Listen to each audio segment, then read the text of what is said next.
Okay, stream. So we left off at part one, which was basically the budget shortfall and the emergency funds request. Today, we will take a look at the second part and see what the next initiative was that was discussed at the Memphis City Council meeting on June 25th. So we'll jump right in again.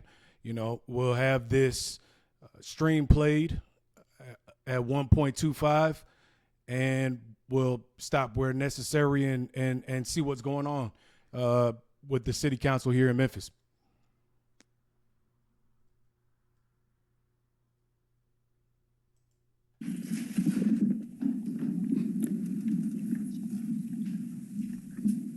Item number 43 is a resolution to approve a memorandum of. Hey, I apologize. We have to go through these ads. This motion passes. Madam Comptroller, please call item number 43.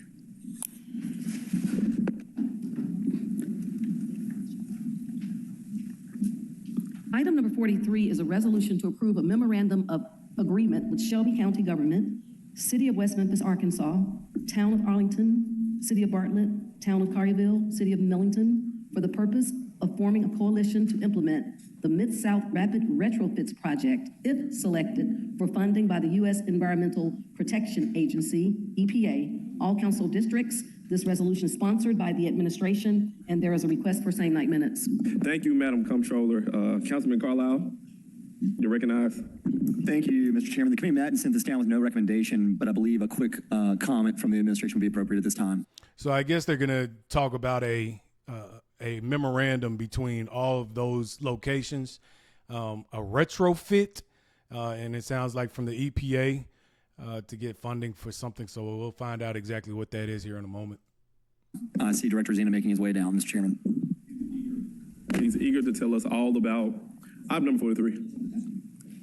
I will be quick. John Zena, Planning and Development. This item is what the caption describes.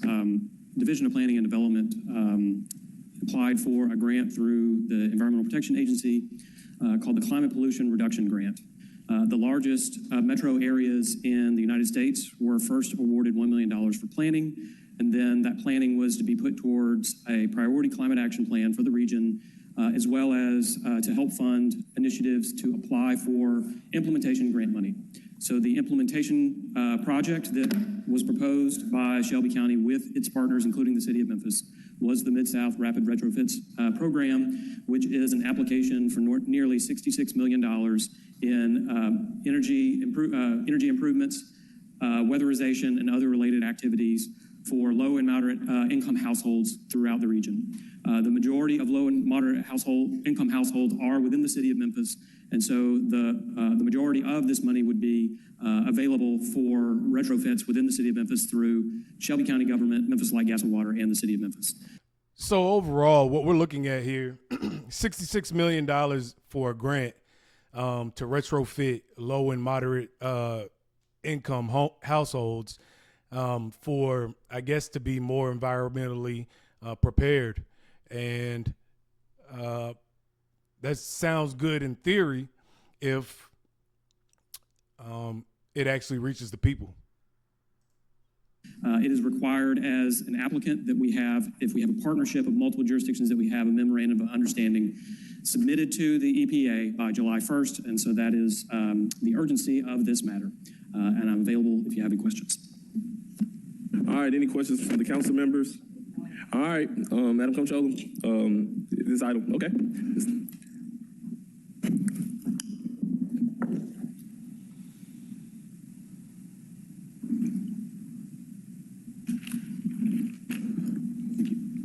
Canali, yes. Carlisle, yes. Cooper Sutton, yes. Easter Thomas, yes. Ford, yes. Green, yes. Please show council member Spinoza as voting yes. Swearingen, Washington, yes. Walker, yes. Warren, yes. White, yes. And Chairman Smiley, yes. Yeah. This item passes. You're right. I believe 44 was supposed to be on consent. It's already been read, so it's on here inadvertent. All right. Madam Comptroller, could you please call item number 45?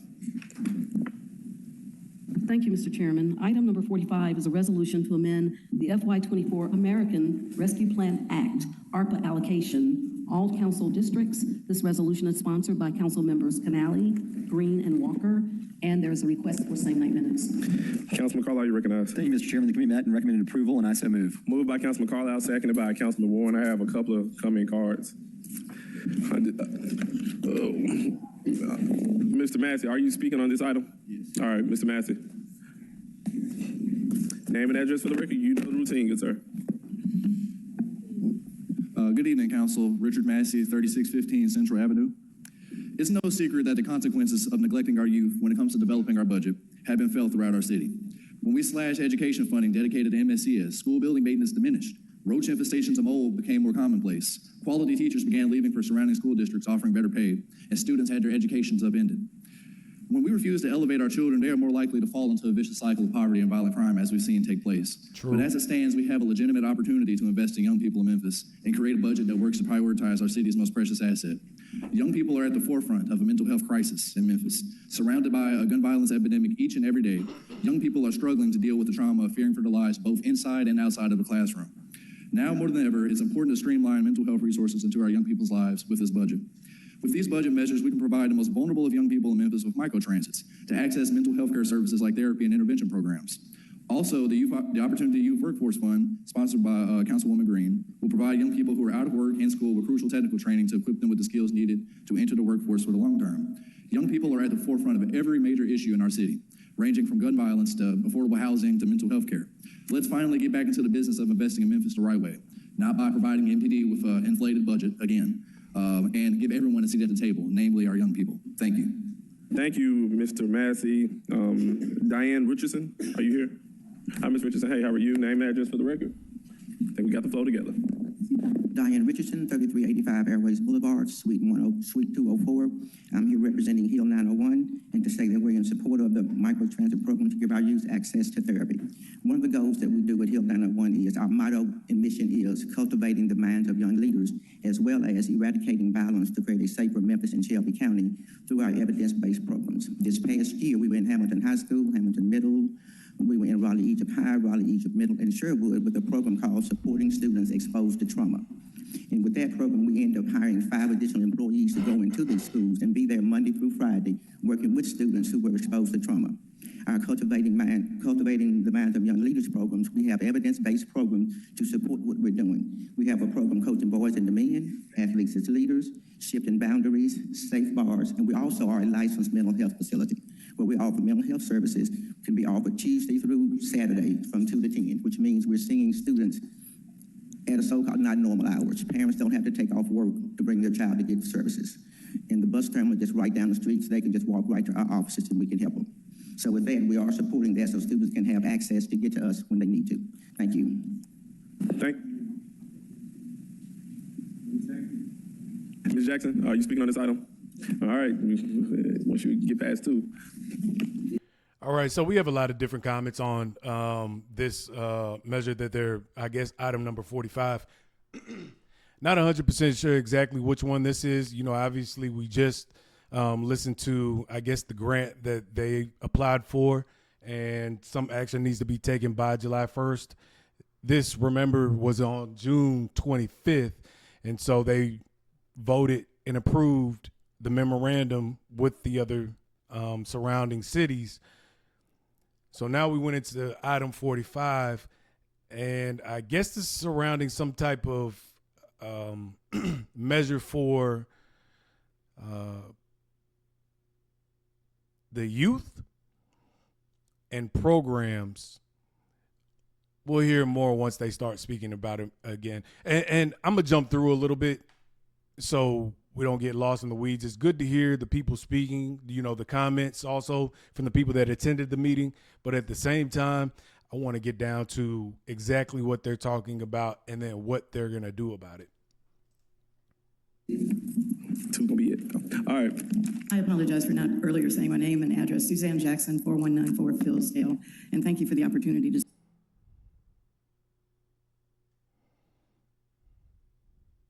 At least since I can remember, we allocated $1 million to MSCS today. So I think we allocated $1 million to MSCS today. Today? Today. Oh, thank you. Separate and apart from what you owed in the past. All right, so Ms. Sherman, I believe this card number 3 for you. I'm teasing. Number 2. Come on, Ms. Sherman. Number 2. Name that just for the record. She gave it to him the last time, so it'll be interesting to see what she says this time. Thank you. Amber Sherman, my address is 6070 North Railroad Cove, Memphis, Tennessee. I want to speak in favor of this because I really appreciate Jerry listening to us when we came to present the moral budget and how important it is to have a microtransit program. When I was on the mayor's transition team, a big, huge thing we talked about around supporting our youth is getting them transportation to therapy. And so this was a really huge investment that we need for you to get access to therapy, and I'm really appreciative of that. And so I want to make sure that I commented on that because I know I'll be giving y'all a lot of slack and really reading y'all fulfilled. So when you do the right thing, I want to say that you're doing the right thing, and I hope that y'all pass this so that we can make sure folks can get to therapy. Thank you. Thank you, Ms. Sherman. So these are funds for mental health therapy and programs for the youth. Harrison Newton.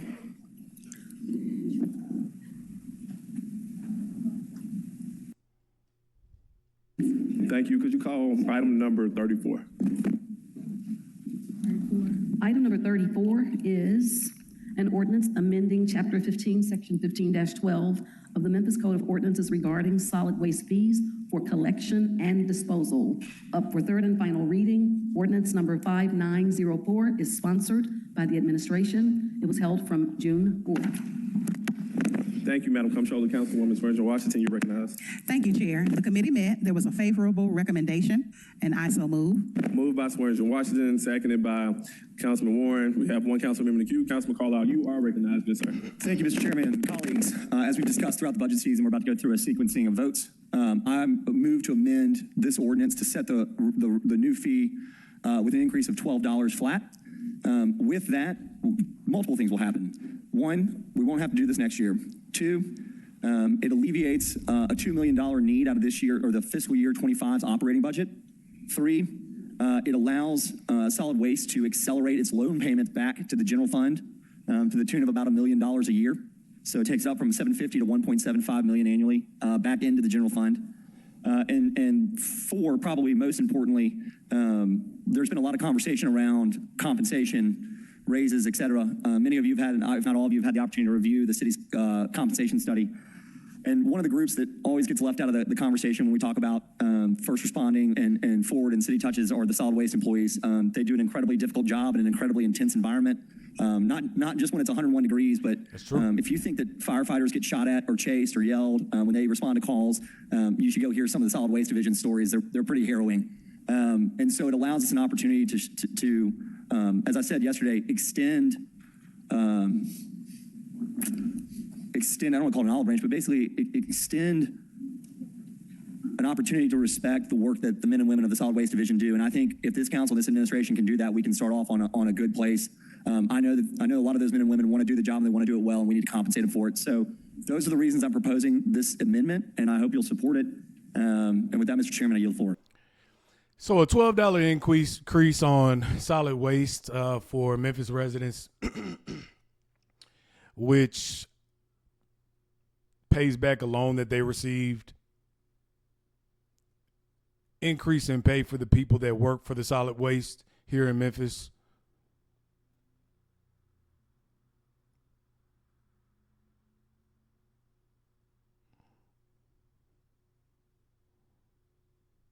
Hey, $12.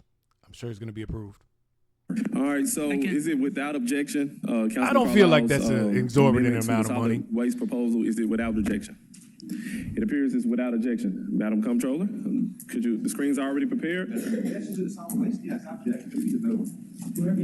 about to vote on it. The thing is, the bills that come from MLG and W right now, it's difficult for us to have to pay more for services when we already don't know what will be in the mail for power, Memphis Light, Gas, and Water. So that's a big ask. If anything, if Memphis Light, Gas, and Water could be normalized at some point, and you can have a better idea of what your bill would be, then it would be easier to do exactly what they're talking about, which is ultimately raising the compensation wage for solid waste workers. I believe that is necessary, and they should do that. But Memphis Light, Gas, and Water makes it difficult for all of these services, which are normally packed together, to see those other bills go up, including what we have to deal with on the Memphis Light, Gas, and Water side as well. I don't know what your opinion is. I'd love to hear it, but I'm sure that this is going to pass forward. We'll see what happens. All right, council members, please cast your votes. As amended. $12 increase. Point of information. Yes, it is. Councilwoman Cooper Sutton. Oh, okay, so we're amending it right now Yes. for $12? No. Councilman Carlisle, could you explain your amendment? Yeah, please. Thank you, 10 Councilman seconds. Chairman? Simply, the ordinance and the rate that was proposed at $6.29 or thereabouts, with the intention of coming back in the next fiscal year for another raise. And so I'm going to beat all that out and do it right now. And I listed the benefits for that. For the additional $5 and change, we alleviate a significant budgetary concern, and we're able to give the employees of the solid waste division a 5% raise, which they are, if you go look at their compensation study, are the lowest paid employees versus their comp set that exists. So that's what we're doing. We're just increasing it from $6.29 to $12 on top of the fee. Thank you, Councilman Carlisle. Councilwoman Cooper Sutton, did that answer your question? Yes, and I will go pull that compensation thing that you said, because I must have missed something, but yes, I'll get it. Thank you. Thank you, Chairman. Thank you, Councilwoman Cooper Sutton. Thank you, Councilman Carlisle, for explaining your proposal. Council members, please cast your votes, however they may be.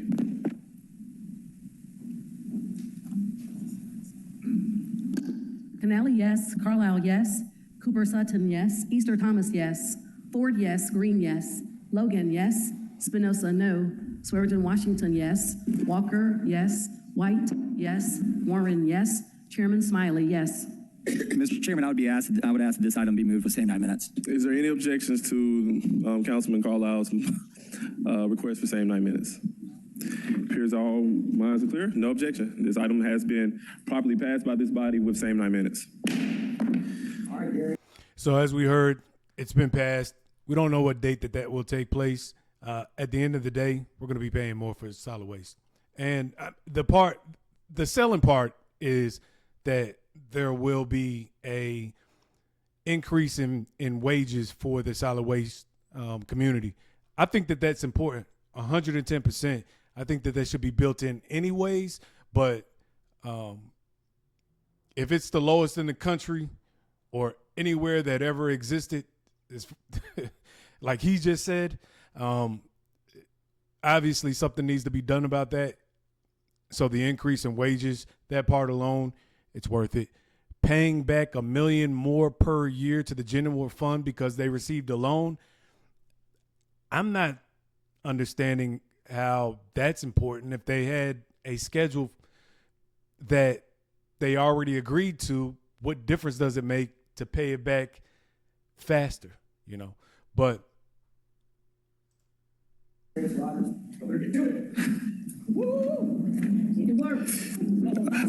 I do want to remind the members of this body, because apparently I haven't been here. If you agree with what's being said, we're going to do a thumbs up. If you disagree with what's being said, we're going to do a thumbs down. Equal opportunity. Everybody can get it. All right. So could we call, Madam Comptroller, can we call item number 32?